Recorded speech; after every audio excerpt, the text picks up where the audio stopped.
జగన్ని కొట్టాలనుకుంటున్నారా కొట్టేయండి, తిట్టాలనుకున్నారా తిట్టేయండి, చంపాలనుకున్నారా చంపేయండి, అది మీ చేతుల్లో ఉంది అనుకుంటున్నారు కాబట్టి చేసేయండి.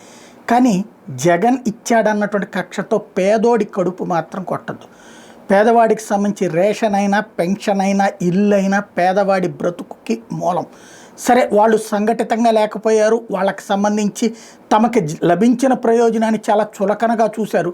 ఇవాళ వాళ్ళకి తెలిసి వస్తుంది. దాదాపుగా 7 లక్షల మందికి ఇళ్ల పట్టాలు ఓకే చేశారు, కానీ ఇళ్ళు రిజిస్ట్రేషన్ చేయించుకోలేదు, స్థలాలు రిజిస్ట్రేషన్ చేయించుకోలేదు. అట్లాంటి వాటిని ఇప్పుడు క్యాన్సిల్ చేస్తున్నారు అన్నటువంటిది ప్రధానమైనటువంటి విషయం. ఇంటి పట్టాల పంపిణీలో ప్రక్షాళన చేస్తారట, అనర్హులను గుర్తించి రద్దు చేయాలని సీసీఎల్ఏ ఆదేశాలు ఇచ్చిందట. ప్రత్యేక ప్రశ్నావళి ఆధారంగా మండలాల్లో పునఃపరిశీలిస్తారట. ఒకటే గుర్తు, పేదవాడికి చేతనైతే ఒక ఇల్లు కట్టించవండి. ఉన్న ఇంటిని పీకేసినా లేకపోతే కనుక దాన్ని అడ్డు పెట్టుకుని ఏదైనా గేమ్స్ ఆడినా చాలామంది పేదవాళ్ళకి అది చేయించుకునేటందుకు అవసరమైనటువంటి అంటే అది ఆ ఇంటి ఆస్తి యొక్క విలువ, ఆ స్థలం ఆస్తి విలువ తెలియలే.